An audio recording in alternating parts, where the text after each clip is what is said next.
Taib, untuk mengefisienkan waktu, selanjutnya kami mempersilahkan kepada narasumber untuk menyampaikan materinya. Kepada Ustadz, waktu dan tempat kami persilahkan. Bismillah, alhamdulillah, wassalatu wassalamu ala rasulillah wa ala alihi wa sahbihi wa man tabi'ahum bi ihsanin ila yaumiddin. Para pemirsa yang semoga dirahmati dan dimuliakan Allah Subhanahu wa taala. Alhamdulillah, kita bersyukur kepada Allah Subhanahu wa taala pada kesempatan malam hari ini kita kembali di program konsultasi syariah bersama Komisi Akidah dan Pemikiran Dewan Syariah Umat Islamiyah. Dan pembahasan kita pada malam hari ini adalah nama Allah Subhanahu wa taala Al-Jamil, yang maha indah. Nama ini para pemirsa sekalian semoga dirahmati Allah Subhanahu wa taala terdapat dalam hadis Nabi Shallallahu alaihi wasallam yang diriwayatkan oleh Imam Muslim, yaitu hadis dari Abdullah bin Mas'ud radhiyallahu anhu, bahwasanya Nabi Shallallahu alaihi wasallam bersabda, la yadkhulul jannata man kana fi qalbihi mithqalu dzarratin min kibr. Nabi SAW mengatakan, tidak akan masuk surga orang yang terdapat di dalam hatinya kesombongan seberat biji zarrah. Qala rajulun, maka berkatalah salah seorang sahabat, inna rajula yuhibbu an yakuna thawbuhu hasanan wa na'luhu hasanan. Maka orang ini mengatakan, sesungguhnya ada orang yang menyukai kalau bajunya itu adalah baju yang bagus dan sendalnya atau alas kakinya juga adalah alas kaki yang bagus. Tentu orang ini bertanya karena memahami pada awalnya yang dimaksud dengan kesombongan itu adalah ketika seseorang itu pamer, ketika seseorang itu memakai hal-hal yang bagus. Ya, karena dia mendengarkan sabda Nabi Shallallahu Alaihi Wasallam bahwa tidak akan masuk surga orang yang terdapat kesombongan, walaupun seberat biji zarrah tidak akan masuk surga. Orang yang punya kesombongan di dalam hatinya. Maka orang ini, sahabat ini berpikir bahwasanya kesombongan itu ketika seseorang itu memakai pakaian yang bagus. Maka dia pun bertanya bahwasanya ada orang yang suka kalau bajunya bagus dan juga alas kakinya bagus. Maksudnya apakah itu termasuk kesombongan yang kemudian nanti bisa menghalangi orang masuk ke dalam surga? Maka Nabi SAW menjelaskan, innallaha jamilun yuhibbul jamal. Nah, disinilah nama Allah Subhanahu wa taala itu disebutkan oleh Nabi SAW. Beliau bersabda, sesungguhnya Allah itu maha indah, mencintai keindahan. Allah Subhanahu wa taala jamilun yuhibbul jamal. Allah maha indah dan mencintai keindahan. Lalu kemudian Nabi menjelaskan apa makna kesombongan itu. Beliau mengatakan al-kibru batarul haq wa ghamtun nas. Adapun kesombongan itu adalah ketika menolak kebenaran, ya, sudah jelas kebenaran di hadapannya, dibawakan di hadapannya, namun dia tolak. Dan yang kedua adalah ghamtun nas, meremehkan manusia, memandang rendah manusia, memandang rendah orang lain. Nah, inilah yang kemudian menjadi dasar nama Al-Jamil ini. Nabi Shallallahu Alaihi Wasallam menyebutkan secara langsung, secara lugas bahwa Allah Subhanahu Wa Taala maha indah dan menyukai atau mencintai keindahan. Adapun di dalam Al-Quran kita tidak mendapatkan nama ini, namun nama ini sudah ada di dalam Sunnah, maka itu sudah cukup. Nah, nama ini para penulis sekalian semoga dirahmati Allah Subhanahu Wa Taala menjadi dalil bahwa Allah Subhanahu Wa Taala itu namanya, di antara namanya adalah Maha Indah, dan tentu saja Allah Subhanahu Wa Taala mempunyai sifat indah. Ya. Karena kaidah yang kita tahu para pemirsa yang semoga dirahmati Allah Subhanahu Wa Taala, setiap nama di antara nama-nama Allah Subhanahu Wa Taala itu mengandung sifat. Maka ketika kita mengatakan Allah itu Maha Indah, berarti Allah punya sifat keindahan. Allah punya sifat keindahan. Nah, keindahan itu dari sisi apa? Kata Ibnu Qayyim rahimahullah taala bahwasanya keindahan itu, keindahan Allah Subhanahu wa taala itu dari empat sisi. Ya, beliau mengatakan wa jamaluhu subhanahu ala arba'i maratib. Keindahan Allah Subhanahu wa taala itu ada empat maratib, empat tingkatan. Yang pertama adalah jamalul dzat, keindahan zat, wa jamalus sifat, keindahan sifat, wa jamalul af'al, keindahan perbuatan, wa jamalul asma, dan keindahan nama-namanya. Ya. Beliau mengatakan fa asma'uhu kulluha husna. Ya, Allah Subhanahu wa taala semua namanya adalah nama yang husna, nama yang indah, nama yang cantik. Dan juga wasifatuhu kulluha sifatun kamal, dan semua sifat Allah Subhanahu wa taala sifat kesempurnaan. Ya. Jadi kalau kita berbicara tentang sifat-sifat Allah Subhanahu wa taala, maka kita meyakini bahwa sifat Allah itu adalah sifat yang sempurna yang tidak ada kekurangan di dalamnya. Nah, sebagaimana ketika kita bisa mengatakan Allah itu Al-Alim, Allah Maha mengetahui, Allah punya sifat ilmu. Nah, manusia juga bisa kemudian disifati dengan sifat ilmu, ya, bisa disebut sebagai seorang yang berilmu. Namun ilmunya manusia itu terbatas. Ilmunya manusia itu tidak sempurna. Ya. Ilmunya walaupun dia kelihatannya mengetahui banyak, tapi yang dia tidak ketahui itu masih lebih banyak.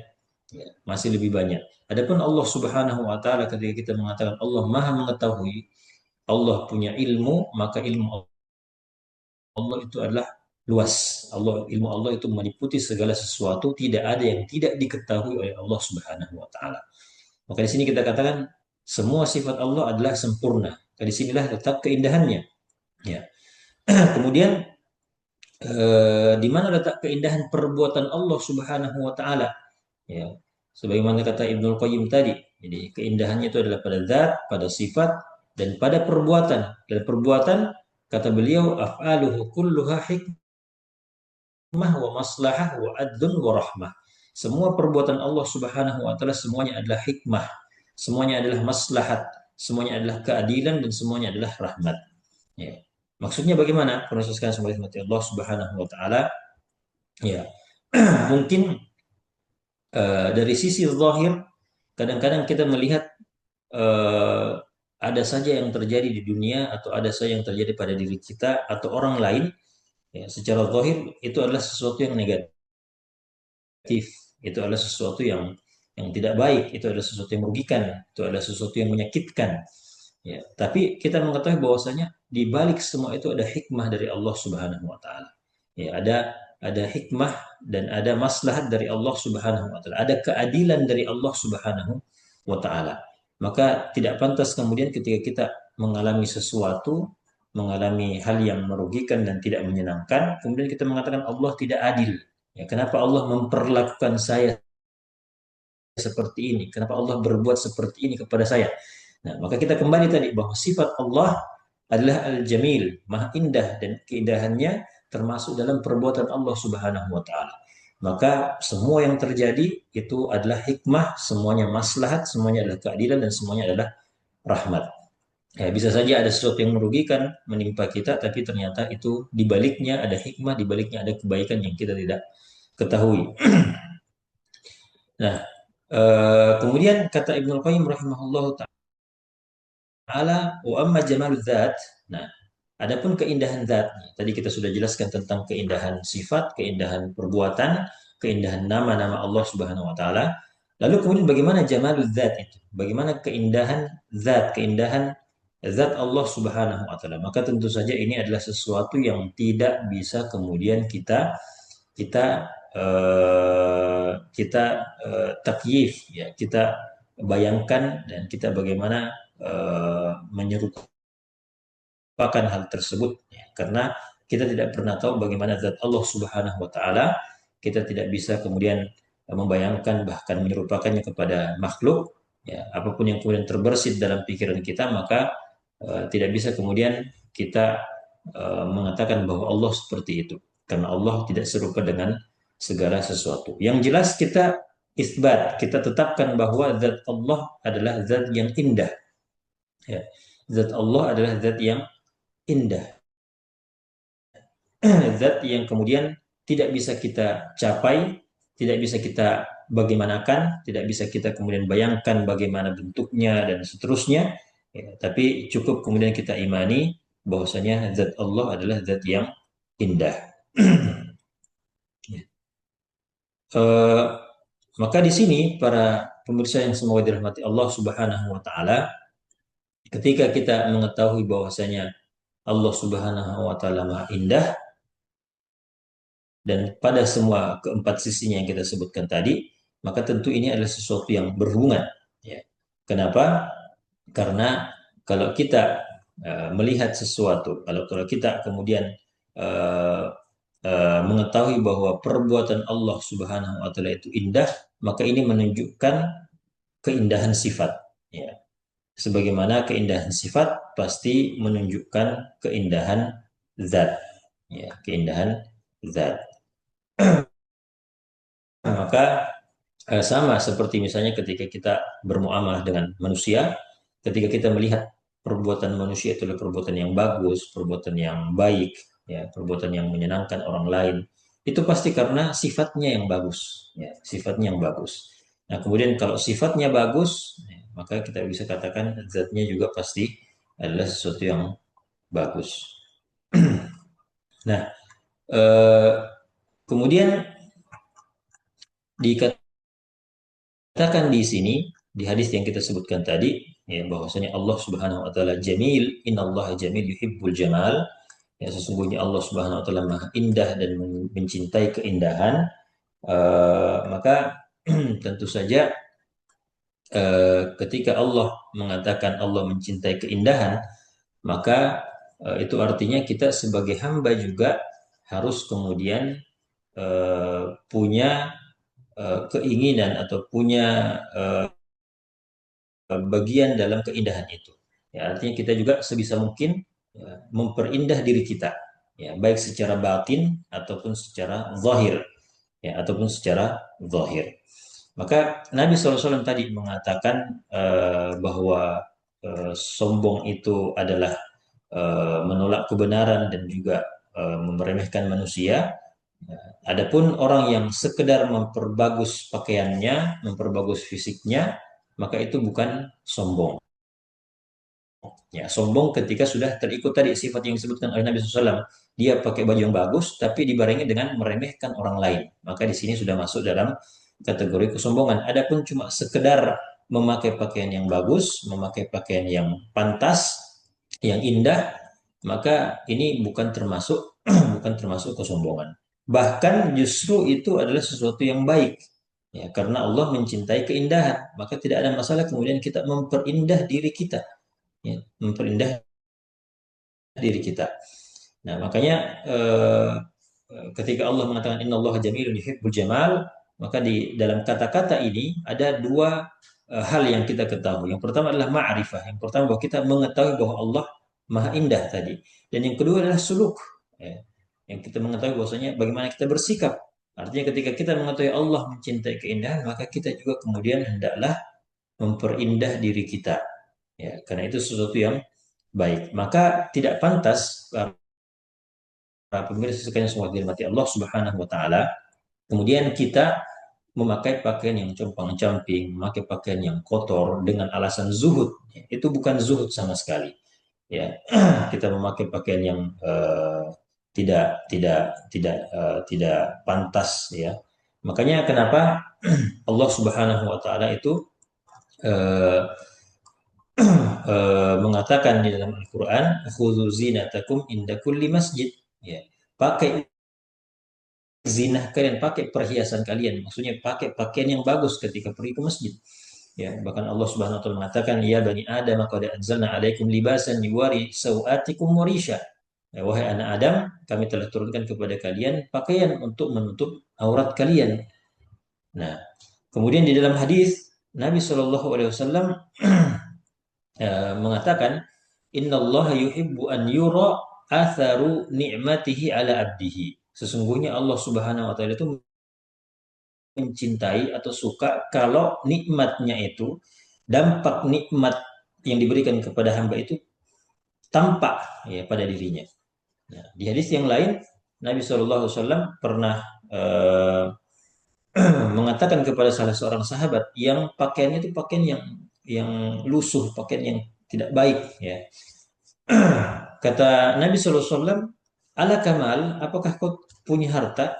Ya, maksudnya kenapa bajumu seperti itu? Kamu punya harta atau tidak? Maka orang ini mengatakan, na'am ya Rasulullah, saya punya harta. Min kullil mal, ya. Saya punya harta, bahkan banyak hartanya. Maka Nabi SAW mengatakan kepadanya, فَإِذَا أَتَاكَ اللَّهُ مَالًا, kalau Allah memberikan kepadamu harta, فَلْيُرَى أَثَرُهُ عَلَيْكَ, maka hendaklah kelihatan itu harta yang diberikan oleh Allah Subhanahu wa taala padamu. Artinya di sini kita kemudian ketika diberikan harta oleh Allah Subhanahu wa taala, maka tidak ada masalah kemudian kita membeli pakaian yang bagus, ya, membeli pakaian yang baik, yang indah, selama tidak masuk dalam kategori israf, ya, tidak masuk dalam kategori boros. Ya. Ketika kita memang membeli sesuatu yang indah, sesuatu yang bagus, ya, yang harganya memang masuk akal, maka itu insya Allah tidak termasuk dalam kesombongan. Tapi kalau kemudian kita hanya mengejar barang-barang branded yang karena mereknya dia mahal, sementara dari segi kualitas ada yang sama dengan harga yang murah, maka ini dikhawatirkan tergolong israf, ya, berlebih-lebihan atau boros, ya. Dan ini tidak pantas bagi seorang muslim. Nah, jadi Allah Subhanahu wa taala suka kalau nikmat itu tampak pada seorang hamba, ya, tampak kepada seorang hamba. Jadi ketika kita diberikan rezeki, ya, setelah kemudian kita memberikan haknya rezeki tersebut, menafkahi keluarga kita dan seterusnya, maka tidak ada masalah kemudian kita memakai pakaian yang baik, ya. Nah, eh, karena itu di antara bentuk kesyukuran, ya, di antara bentuk kesyukuran kita kepada Allah Subhanahu wa taala.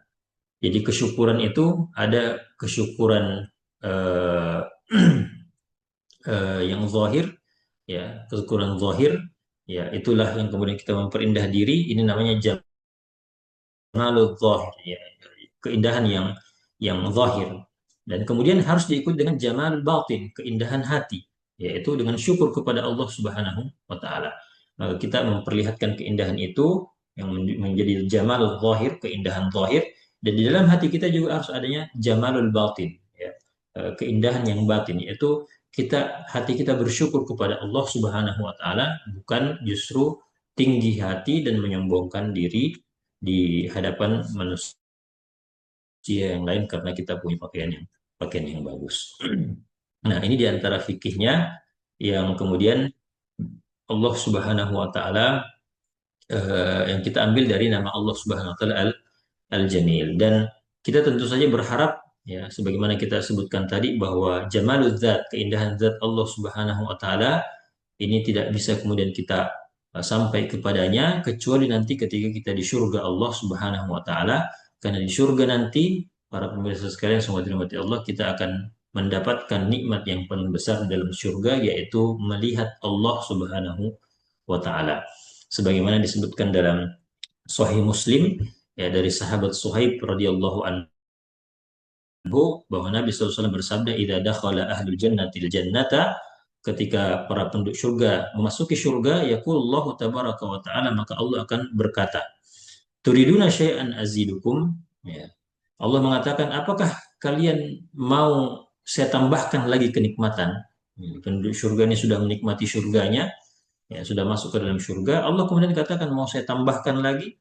Maka penduduk surga mengatakan, "Alam tubayyit wujuhana, alam tudkhilnal jannah." Ya, bukankah ya Allah, bukankah Engkau telah memutihkan wajah kami, Engkau telah memasukkan kami ke dalam surga, wa tunjina minan nar, Engkau telah menyelamatkan kami dari neraka. Maka Nabi mengatakan, fayuksyaful hijab, maka hijab itu kemudian disingkap. Fama u'tu syai'an, kata Nabi SAW, fama u'tu syai'an ahabbu ilaihim, maka tidak ada sesuatu pemberian yang lebih dicintai oleh penduduk surga selain melihat kepada Allah Subhanahu wa taala. Ya, fama u'tu syai'an ahabbu ilaihim minan nadhri ila rabbihim azza wa jalla. Tidak ada sesuatu pemberian yang lebih dicintai oleh penduduk surga selain melihat Allah Subhanahu wa taala. Karena tentu saja nikmat yang begitu luar biasa ya ketika kita melihat Allah Subhanahu wa taala, melihat keindahan dari Allah Subhanahu wa taala. Maka kita berdoa kepada Allah sebagaimana doa juga yang diajarkan oleh Nabi SAW bahwa kita meminta Allahumma inna nas'aluka ladzatan nadhri ila wajhik wasyauqa ila liqa'ik fi ghairi dharra'i mudhirrah wala fitnati mudillah. Ya Allah, aku minta kepadamu kelezatan melihat wajahmu dan rindu untuk bertemu denganmu tanpa adanya mudarat yang melelahkan dan juga fitnah yang menyesatkan. Semoga Allah memberikan kita nikmat tersebut. Wallahu ta'ala a'lam. Baik, Ustaz, kami ucapkan syukron wa jazakumullah khairan atas materi pengantar yang telah disampaikan. Selanjutnya kita beralih ke sesi tanya jawab. Jadi, bagi para peserta yang memiliki pertanyaan, agar kiranya bisa diketik di kolom komentar di Zoom untuk kemudian kami bacakan, atau bagi yang ingin bertanya langsung kepada Ustadz, silakan raise hand untuk kemudian kami persilahkan untuk berbicara. Baik, kita beralih ke pertanyaan pertama, Ustadz. Uh, Bagaimana pendapat Ustadz tentang statement menikah di mana finansial lagi rendah adalah kriminal?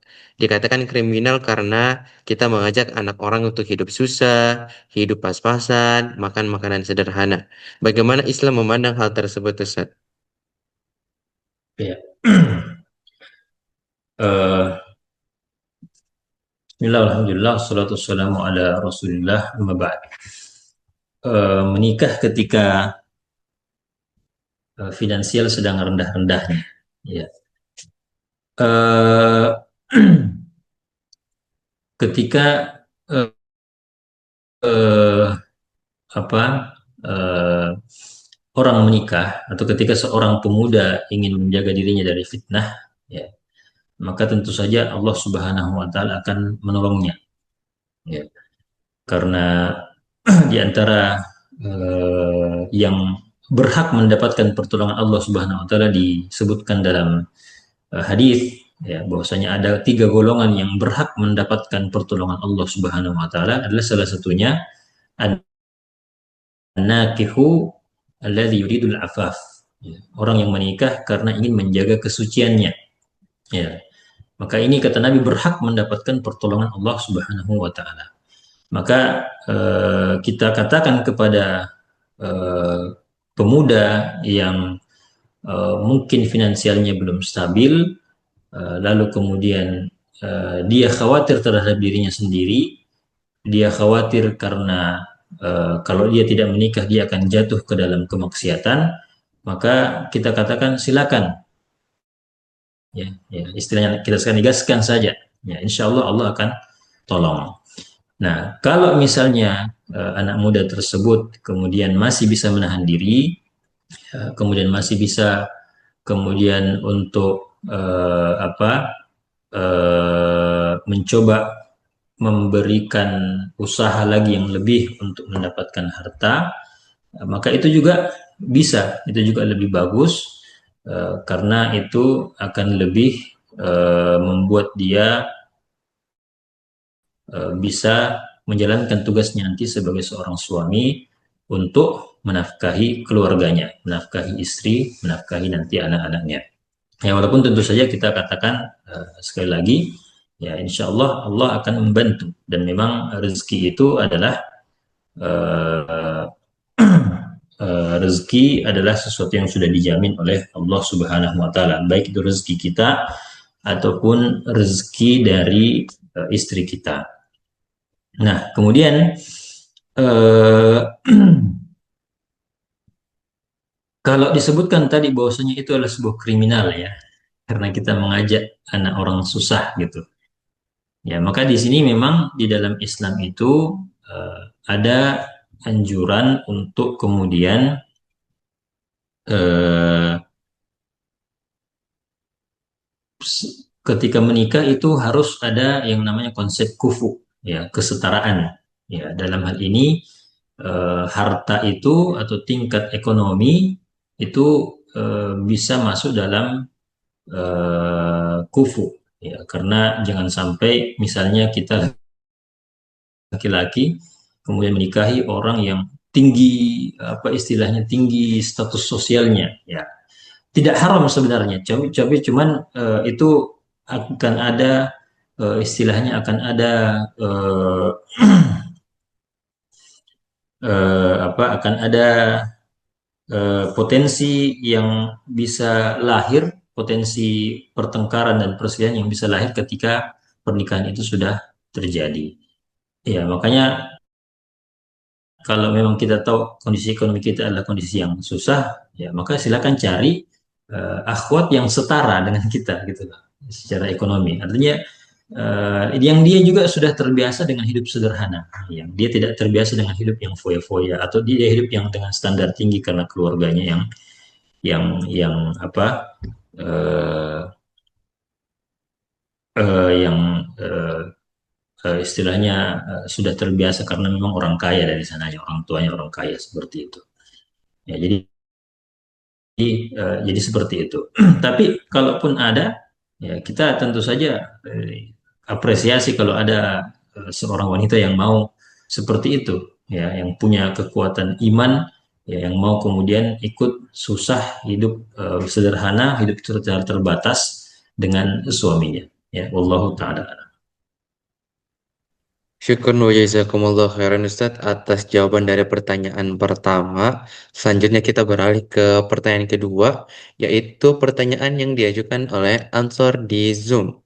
Pertanyaannya adalah, Afan Ustadz, apakah tidak mengapa melakukan personal branding yang banyak dilakukan sekarang? Karena semakin ke sini, banyak orang yang memamerkan dirinya, tapi sifat aslinya berbeda dari yang diposting di sosial media. Mohon nasihatnya Ustadz. Ya.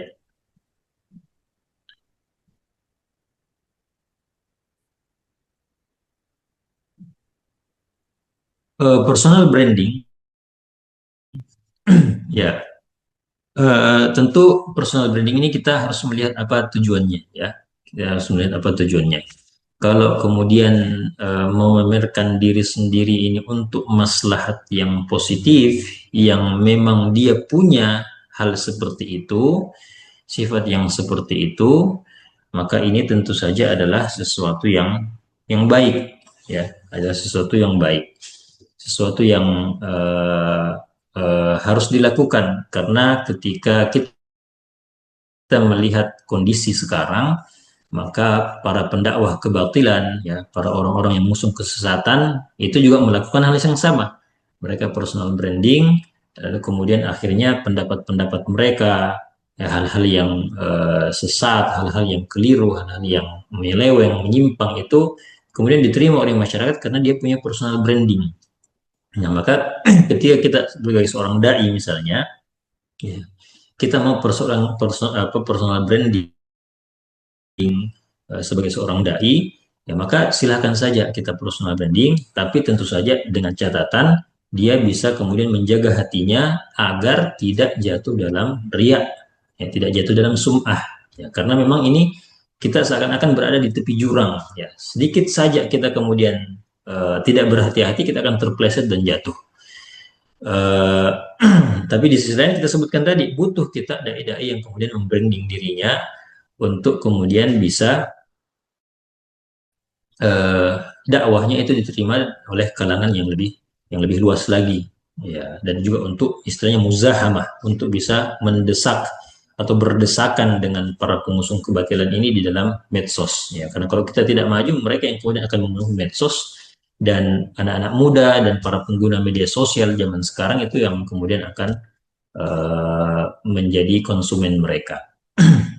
Nah, kalau dikatakan di sini membranding apa dirinya dari, tapi sifat aslinya berbeda dari yang diposting di sosial media, maka ini tidak boleh kalau kalau berbeda, ya, kalau berbeda seperti itu. Artinya dia membranding sesuatu yang bukan ada pada dirinya untuk disangka seperti itu, ya, dengan tujuan yang tidak bagus, maka ini tidak boleh tentu saja, ya, ini tidak boleh tentu saja. Tapi kalau misalnya sekedar karena kita memang di media sosial. Kan sebenarnya kita sebagai seorang muslim memang harus menyembunyikan aib kita masing-masing, ya. Kita menyembunyikan aib kita masing-masing, kita sembunyikan aib kita masing-masing. Ya, maka dalam hal ini kita secara standar harus memang melakukan hal seperti itu. Ya, tidak boleh kemudian kita apa adanya di media sosial sampai-sampai kemudian membongkar aib kita sendiri. Tentu tidak seperti itu. Tapi yang kita maksudkan adalah kita memamerkan apa yang kita punya, yang betul-betul kita punya, ya, yang betul-betul kita punya, yang tanpa adanya berlebihan, tanpa ada apa istilahnya, hal-hal yang dibuat-buat. Nah, itu insya Allah tetap diperbolehkan selama tadi, ya, selama tadi kita bisa menjaga hati kita, nah, dan bisa bisa berhati-hati dari ria, sum'ah, ujub dan seterusnya, gurur. Ya, karena sangat mudah sekali orang untuk jatuh dalam hal-hal tersebut. Maka bagi orang yang mengetahui dirinya sangat lemah, ya, ketika mendapatkan posisi seperti ini di media sosial, maka jangan coba-coba masuk di situ, karena mudaratnya justru lebih besar daripada maslahatnya. Ya Allah taala. Baik, Ustaz, syukron wa jazakumullahu khairan atas jawaban dari pertanyaan kedua. Selanjutnya kita beralih ke pertanyaan ketiga dari hamba Allah. Afan Ustaz, saya melihat beberapa konten di sosial media tentang orang-orang yang bisa berbicara dalam bahasa Arab tapi membalasnya dengan ayat Al-Quran. Misalnya ditanya, bagaimana kabarmu dalam bahasa Arab? Dia menjawab, Alhamdulillahirabbil alamin, Ar-Rahmanir-Rahim. Apakah hal itu diperbolehkan, Ustaz? Ya, eh, kalau kemudian eh, maksudnya adalah memuji Allah Subhanahu wa taala, karena di dalam Al-Qur'an kan memang juga ada zikir-zikir yang memang kemudian bisa kita ucapkan ketika dalam kehidupan sehari-hari. Ya, misalkan saja kita naik kendaraan, ya, kita naik kendaraan, kemudian kita mengucapkan Subhanalladzi sakhkhara lana hadza wa ma kunna lahu muqrinin wa inna ila rabbina lamunqalibun. Itu kan ayat Al-Qur'an, ya. Ya, tapi niatnya kita apa? Niatnya kita baca Quran atau berzikir? Ya, niatnya kita mengamalkan Al-Qur'an atau membaca Al-Qur'an. Nah, kalau kita niatnya berzikir, ya, karena memang kondisinya adalah cocok kita lagi naik kendaraan, maka nilainya adalah kita berzikir, bukan sedang membaca Al-Qur'an, gitu ya. Bukan sedang membaca Al-Qur'an. Eh, Maka dari itu ketika dalam kondisi yang disebutkan tadi, ketika dia menggunakan eh, ayat Al-Quran dalam rangka berzikir, misalnya memuji Allah Subhanahu wa Ta'ala dengan menggunakan puji-pujian yang ada di dalam Al-Quran, maka tidak ada masalah. Ya, maka tidak masalah. Karena kan di dalam Al-Quran banyak puji-pujian kepada Allah Subhanahu wa Ta'ala. Ketika kita tanya, bagaimana kabarmu? Kemudian kita memuji Allah Subhanahu wa Ta'ala dengan puji-pujian yang memang ada di dalam Al-Quran. Kita ilmu itu alhamdulillahilladzi ya sakharana hadza kun atau alhamdulillahilladzi hadana li hadza wa ma kunna linahtadiya laula an hadana Allah, alhamdulillahilladzi khalaqas samawati dan seterusnya, ya. Dan memang itu sesuatu yang cocok, ya, sesuatu yang cocok yang memang sudah diilmui bahwa ini kita sebutkan cocok dengan kondisi yang kita ada kan, kita kita berada di dalamnya, maka itu bisa dilakukan. Tapi jangan sampai kemudian kita tidak tahu ilmunya, tidak tahu tafsirnya, dan kemudian sembarang mengucapkan ayat yang sebenarnya tidak cocok di dalam kondisi yang kita berada di dalamnya itu. Ya, jadi seperti itu, ya, Allah taala. Syukron wa jazakumullah khairan Ustaz atas jawaban dari pertanyaan ketiga. Selanjutnya kita beralih ke pertanyaan berikutnya. Pertanyaan keempat dari Muhammad Robih. Bismillah, Afwan Ustaz, bagaimana hukum kredit rumah subsidi dengan pembayaran flat? Ya, untuk pertanyaan ini kami sarankan bisa dialihkan ke Komisi Muamalah, ya. Komisi Muamalah itu di hari Selasa malam, ya, hari Selasa malam di jam yang sama untuk Komisi Muamalah yang insya Allah memang betul-betul dijawab oleh ahlinya dari Dewan Syariah Wahda Islamiyah. Ya, silakan, ya, dan kami mohon maaf belum bisa menjawab pertanyaan ini. entah dialihkan ke hari Selasa komisi muamalah atau di Jumat di komisi umum. Ya, barakallahu fikum. Tapi bisa kita beralih ke pertanyaan berikutnya, pertanyaan yang diajukan oleh Muhammad Apip. Izin bertanya terkait keindahan pakaian Ustadz, apakah berpakaian dalam sholat harus baiknya menggunakan pakaian seperti jubah atau baju Islami, ini baru kelihatan baik. Bagaimana kalau misalkan kami lebih memilih untuk berpakaian seperti baju kemeja atau baju batik? Karena kami sama sekali tidak membeli pakaian seperti jubah atau baju muslim yang lain. Mudah-mudahan dipahami pertanyaannya, Ustaz. Ya. Baik.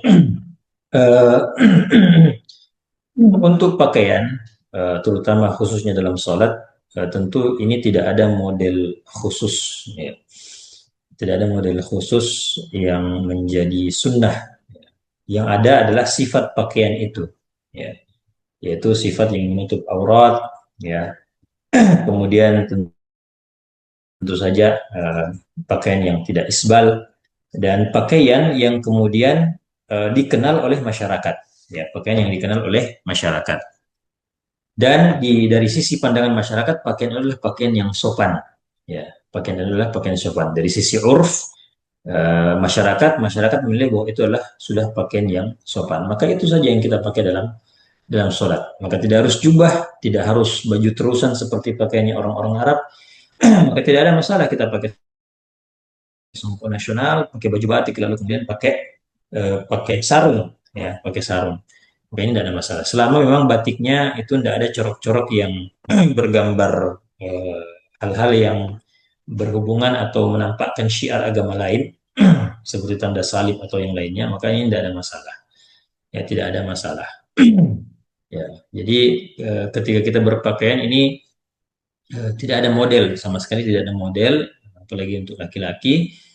Eh, eh, karena akan dikhawatirkan para pemirsa sekalian semua dirahmati Allah Subhanahu wa taala kalau kita pakai pakaian yang aneh, ya, misalnya kita pakai pakaian para muslim di Afrika, ya, misalnya di beberapa negara Afrika pakaian mereka itu adalah pakaian yang terang warnanya dan modelnya itu jarang kita lihat di sini. Nah, itu kalau kita pakai pakaian seperti itu di sini, kita dikhawatirkan termasuk orang yang memakai pakaian syuhroh yang membuat kita jadi dilirik, membuat kita jadi eh, dipandang sama orang, ya, menjadi pusat perhatian. Maka ini tidak diperbolehkan, ini tidak pantas dilakukan. Adapun pakaian-pakaian yang disebutkan, mau pakai jubah, mau pakai sarung, ya, pakai batik, pakai baju koko, ini pakaian-pakaian yang sudah dikenal oleh masyarakat kita dan secara urf itu adalah pakaian yang sopan, pakaian yang bagus untuk dipakai sholat, maka pakai, ya, silakan dipilih mau pakai jubah atau pakai yang lainnya. Wallahu a'lam. Saya bisa syukur wa jazakumullah khairan atas jawaban dari pertanyaan yang keempat. Selanjutnya kita beralih ke pertanyaan berikutnya dari Siti Nahar. Dari Siti Nahar ini pertanyaannya ada dua. Hanya saja untuk pertanyaan pertama itu lebih berkaitan ke fikih ibadah. Jadi silakan ditanyakan kembali di Selasa malam atau di Jumat malam. Nah, adapun untuk pertanyaan kedua Ustadz, bolehkah Ustadz ditulis doa minta melihat wajah Allah?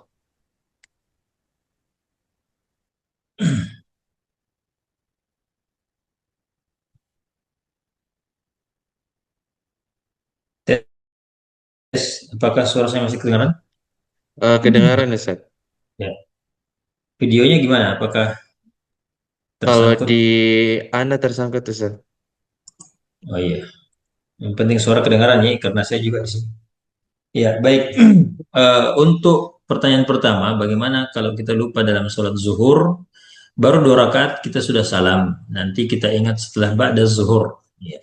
Apakah boleh kita tambah 2 rakaat saja atau kita mulai? Ya, kalau misalnya dia langsung ingat, jadi ketika dia salam dia langsung ingat pada saat itu juga belum ada fasil, istilahnya belum ada renggang waktu yang lama, maka dia boleh langsung tambah 2 rakaat, ya, tambah 2 rakaat, lalu kemudian dia sujud sahwi setelah salam. Ya, jadi dia salam baru sujud sahwi lalu salam lagi. Nah, ini kalau tidak ada renggang waktu yang lama. Tapi kalau dia eh, kemudian dia eh, sudah salam, dia lupa, dia tidak tahu kalau dia baru 2 rakaat sholatnya, dia sudah duduk, dia sudah aktivitas yang lain, baru tiba-tiba teringat atau ada orang lain mengingatkan. Nah, kalau ini sudah ada renggang waktu yang begitu lama, maka dia harus diulang. Ya, harus mulai dari rakaat pertama lagi, ulang dan sholat 4 rakaat. Kemudian disebutkan boleh ke Ustadz dituliskan lihat wajah Allah. Ya, mungkin ini bisa di googling saja ya. Di googling saja. Eh, eh, Mudah-mudahan cek apakah suara saya masih kedengaran. Masih terdengar, Ustaz. Ya, karena di sini mohon maaf di laptop saya sudah not responding Zoom-nya. Jangan sampai suara saya putus ya. Ya, kalau untuk doa ini mohon maaf ini laptop tiba-tiba not responding. Ini bisa dilihat di video saya tidak bergerak, saya juga tidak bisa apa-apa. Nah, bisa di googling saja, silakan. Doanya tadi itu doanya adalah doa yang lumayan panjang. Eh, Doanya itu Allahumma inni eh, as'aluka ladzatan nadri ila wajhik wa syauqa ila liqa'ik fi ghairi dharra mudirrah wala fitnatin mudillah. Ada lafaz-lafaz sebelumnya tapi saya tidak terlalu ingat. Eh, itu doa yang lumayan panjang. Ya silakan di googling saja. Mudah-mudahan bisa didapatkan. Wallahu a'lam. Tapi Ustaz, syukur wa jazakumullah khairan atas jawaban dari pertanyaan kelima. Selanjutnya kita beralih ke pertanyaan keenam. Pertanyaan yang diajukan oleh hamba Allah. Pertanyaannya, Afan Ustaz, bagaimana cara menasehati suami yang belum hijrah, yang mengoleksi badik dan cincin dan mempercayai bahwa barang tersebut membawa berkah? Baik. Pertama kita ya, cek. Kedengaran Ustaz? Ya, sudah ya. Baik. Eh ya. Pertama untuk perbuatannya sendiri, ketika meyakini bahwa ada keberkahan yang bisa dibawa oleh sebuah barang, maka ini bisa tergolong syirik. Karena yang namanya keberkahan, ini tabarruk, ya, mencari keberkahan, itu ada dua syaratnya. Ya, ada dua syaratnya. Yang pertama adalah benda yang digunakan untuk tabarruk atau objek tabarruk itu adalah sesuatu yang memang dinyatakan oleh Allah atau dinyatakan dalam dalil bahwa itu memang sesuatu yang berberkah, maka bisa kita ambil keberkahannya. Ini yang pertama ya. Jadi harus sesuatu yang memang dinyatakan dalam dalil Al-Quran ataupun Sunnah bahwa itu sesuatu yang berkah. Ya, misalkan air zam-zam, misalkan Al-Quran, itu sesuatu yang berkah berdasarkan dalil-dalil Al-Quran dan Sunnah. Yang kedua, harus sesuai dengan cara tabarruknya, cara mengambil berkahnya harus sesuai. Harus sesuai dengan cara atau sesuai dengan sunnah. Ya. Misalnya Al-Quran, syarat pertama terpenuhi bahwa Al-Quran itu sesuatu yang berberkah. Tapi yang syarat kedua ini salah. Ya. Cara tabarruk kita, cara kita mengambil berkah Al-Quran itu cara yang salah. Misalkan apa? Misalkan dengan ya, membakarnya, menyobek Al-Quran, lembaran Al-Quran kemudian dibakar, lalu bakarannya dimasukkan dalam air, lalu airnya diminum.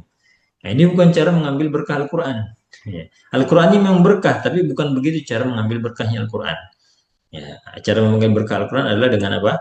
Dengan membacanya, mentadabburinya, mengamalkannya, berobat dengan Al-Quran, ya, dengan mendengarkan Al-Quran dan seterusnya. Nah, ini dua hal yang perlu diperhatikan ketika kita mau bertabarruk. Ya, yang pertama harus ada dalilnya bahwa itu sesuatu yang berkah. Ya, yang kedua, caranya mengambil berkah harus juga sesuai dengan tuntunan.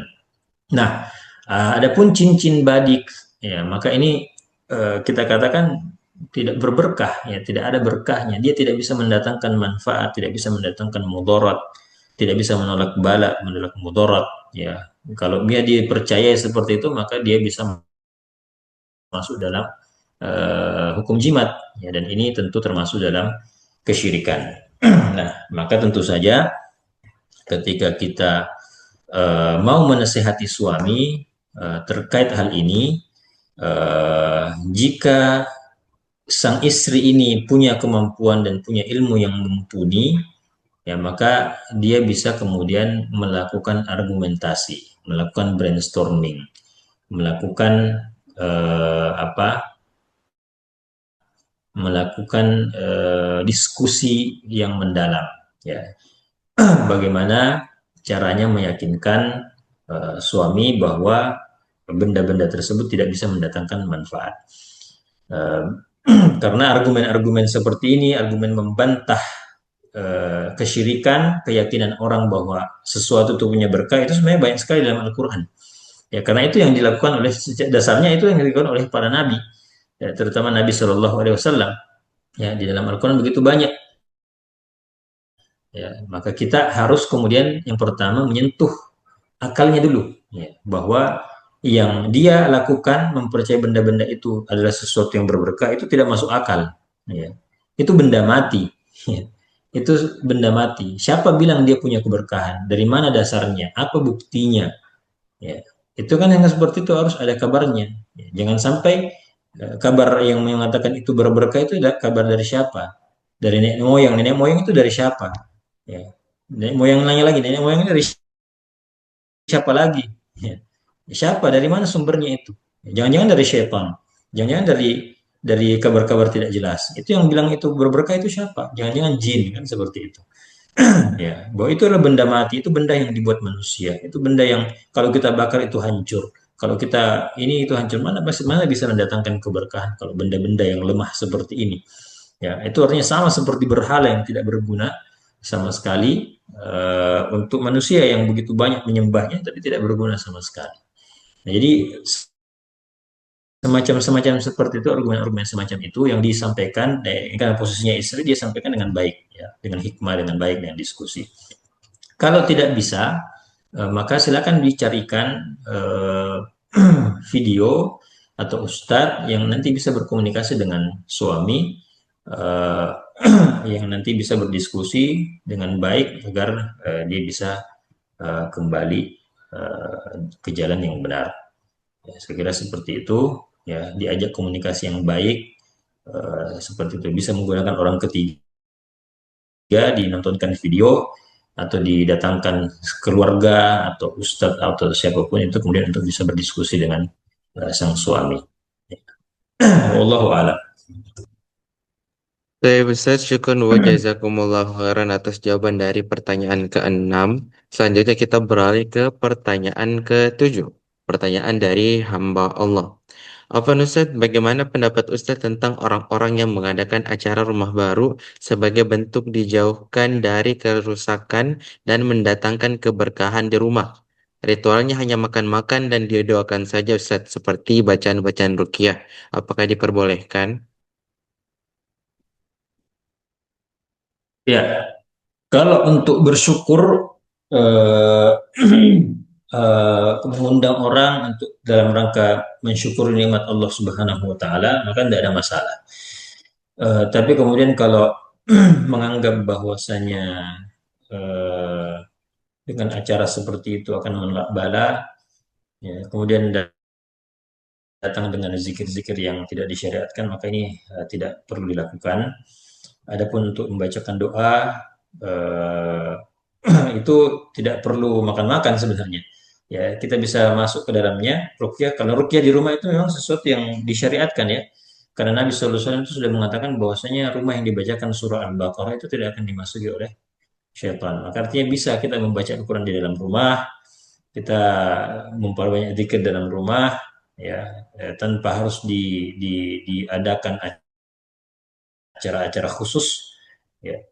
Itu bisa bisa dilaksanakan, ya, karena kalau kita cuma lakukan di awal, ya, kemudian setelah itu tidak pernah lagi, itu tidak ada gunanya, ya. Yang namanya melindungi rumah, ya, menjauhkan rumah dari syaitan, menjauhkan rumah dari menjauhkan rumah dari hal-hal yang tidak diinginkan, itu harus setiap saat, ya. Sebagaimana kita menjaga fisik rumahnya itu kan harus setiap saat, kan. Ada rusak kita perbaiki, kita panggil tukang dan seterusnya. Ya, dalam sisi-sisi seperti ini juga seperti itu. Tiap hari kita bacakan Quran, tiap hari kita zikir di dalamnya. Ya, itu insya Allah yang kemudian akan menjaga rumah. Ya, tidak perlu kemudian diadakan acara secara khusus ya, sampai ya, jangan sampai nanti menjadi sunnah yang menjadi kebiasaan yang diikuti oleh orang-orang bahwa kalau ada rumah baru harus begitu modelnya, ya harus kumpul orang, harus ngaji sama-sama, harus dan sudah tidak padahal tidak harus seperti itu. Ya, jangan kita susahkan diri kita dengan membuat kebiasaan-kebiasaan baru seperti itu. Wallahu a'lam. Pertanyaan lanjutannya Ustaz, bagaimana kalau misalkan rumahnya itu diputarkan murotal saja Ustaz? Tidak dibacakan Al-Quran tapi diputarkan murotal. Apakah berpengaruh atau tidak? Ya, berpengaruh insya Allah, tapi jangan berpangku kepada murattal saja. Jangan bermudah-mudahan. Boleh sesekali putar murattal kalau kita lagi capek, tidak bisa baca, murattal yang diputar. Tapi kalau kita lagi punya waktu, lagi bukan punya waktu, tapi kalau kita bisa meluangkan waktu di antara kesibukan-kesibukan, kita sendiri yang baca itu justru lebih baik. Ya, memang karena kita sebagai seorang muslim itu tidak apa-apa kita variasikan. Kadang kita membaca Al-Quran, kadang kita mendengar Al-Quran. Ya, karena Nabi Shallallahu Alaihi Wasallam saja itu kan kadang minta dibacakan Al-Quran. Ya, beliau minta para sahabat untuk bacakan Al-Quran kepadanya. Nah, maka dari itu kita juga bisa memvariakan seperti itu. Kadang kita membaca, kadang kita mendengar. Ya. Hanya saja kadang kebiasaan kalau kita cuma putar murotal lalu kita kemudian tidak mendengar. Ya, kita baca kita putar murotal lalu kita apa gitu bikin apa kita tidur kita akhirnya tidak mendengarkan Al-Quran. Padahal mendengarkan Al-Quran itu juga sebuah ibadah yang luar biasa. Jadi kalau mau putar murotal catatannya yang pertama itu ada sebuah variasi, ya, jangan itu terus. Ya. Dan kemudian kalau diputar dengarkan Al-Qurannya. Kalau kita putar murotal itu untuk kita dengar gitu loh. Bukan itu sekedar apa ya kayak mengganti kita membaca enggak seperti itu. Ya Allah a'lam. Saya bisa syukur wa jazakumullah khairan atas jawaban dari pertanyaan ketujuh.